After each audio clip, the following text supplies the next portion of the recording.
Өспүрүм кыздардын жеке гигиенасы дегенде биринчи кезекте кир самынды колдонсо болобу же болбойбу деп. Синтетика эмес, пахтадан согулган ич кийимди кийүү сунушталат. Энеси өзү кызына бул маалыматты сөзсүз айтуусу керек.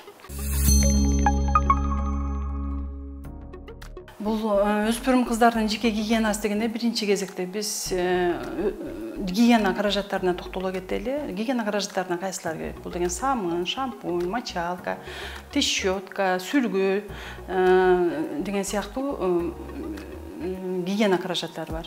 Өспүрүм кыздарга биринчи кезекте мына ушул гигиена каражаттары бул деген жеке өзүнүкү болушу керек. Өзүнүн сүлгүсү, өзүнүн тиш щеткасы, өзүнүн мочалкасы.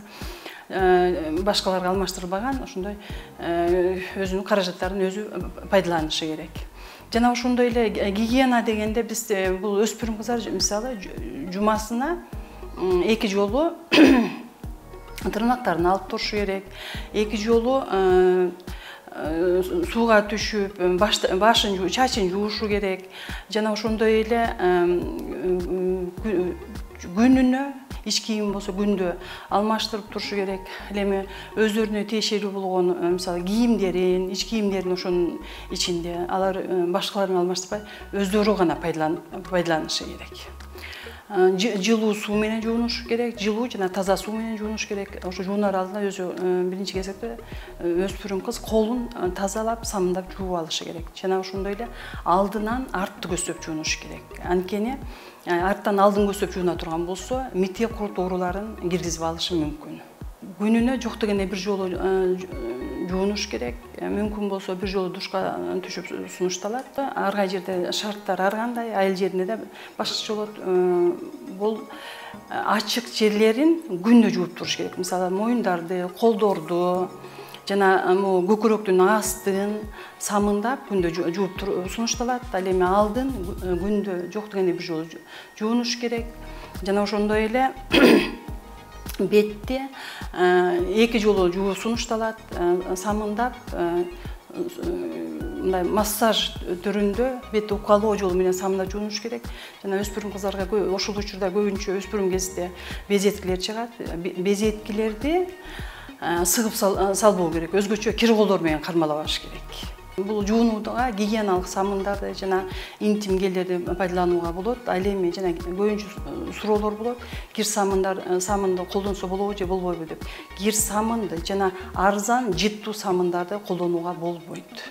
Өспүрүм кыздар айрыкча акыркы кезде 10 жашынан баштап же болбосо өзү медицина боюнча 11, 12, 13 жаштан баштап туруп айыз келе баштайт. Бирок 9 жашынан келип калганда учурлар болуп атат. Бул учурда бул күндөрдү айыз күндөрү деп айтат.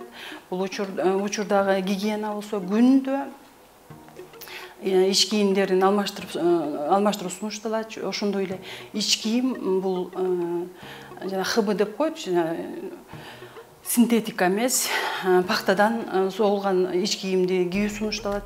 Мүмкүн болсо кыздар тар жана стрингилерди кийбесе, жана ошондой эле прокладкаларды пайдаланып. Ал эми прокладканы кантип колдонуш керек? Бул өспүрүм кыздардын айыз келүү мөөнөтү бул туруктуу эмес.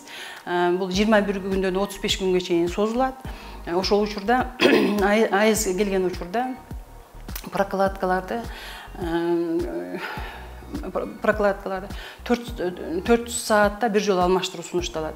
Айрым учурда бул али тулуу элек деп туруп, ошо 4 сааттан өткөндө деле кийип жүрө беришет. Бул деген 4 саат өткөндөн кийин ошол прокладканын өзүнөн кандан микробтор пайда болот. Ошондуктан 4 саат сайын толсо толбосо деле аны алмаштыруу сунушталат. Ошондой эле тез жуунуп жана ар бир гигиеналык прокладкаларды алмаштыра алдында өспүрүм кыз колун өзгөчө тырмактарды тазалап, самындап жууп туруп анан прокладкаларды алмаштыруу сунушталат. Бул учурда ваннага жана ачык бөлмөлөргө, сууларга, бассейндерге түшүү сунушталбайт. Бирок душка түшүүгө болот.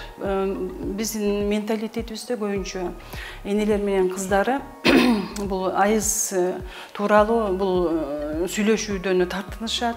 Бул жерде тартынуунун кереги жок, анткени бул учур эненин өзгөчө кыздарга керек болгон учуру. Бул учурда маалымат сөзсүз берилиши керек. Эгерде ошол эне өзү кызына бул темада сүйлөшүүдөн айбыгып же уялып аткан болсо, анда өзүнүн сиңдилеринен же болбосо анын мугалиминен суранса болот. Анан бул сөзсүз маалымат алышы керек. Анткени кыз киши чоңой бул деген эне болгонго даярдана баштаган учур. Бирок ошол сени кызына түшүндүрүүдө эне эгерде айбыгып аткан болсо, мындай маалымат, ошол боюнча маалыматы бар сүрөттөрдү же мындай баракчаларды коюп койсо, азыр деген интернетте бул жөнүндө маалыматтар өтө көп. Ошол темада келинин кызым деп туруп отургузуп алып туруп, өзү башынан кичинекей чагында башынан өткөргөн учурларды айтып берсе болот. Бул учурда кыз менен эне абдан жакын боло турган учур. Айыз тууралуу кыздар сөзсүз билиши керек, анткени кичинекей кыздар бул капыздан эгерде ошол айыз келип кала турган болсо, стресске кабылышы мүмкүн, же болбосо коркуп кетиши мүмкүн. Ошол себептүү сөзсүз кыздарга алдын ала айтуу керек. Эгерде ошол ишенимдүү булактардан же мугалими же өзүнүн энеси айтпай турган болсо, булар ишенимсиз булактардан маалыматты алып туруп, алар башкача түшүнүп да алышы мүмкүн. Ошондуктан мугалими мүмкүн болсо энеси өзү кызына бул маалыматты сөзсүз айтуусу керек.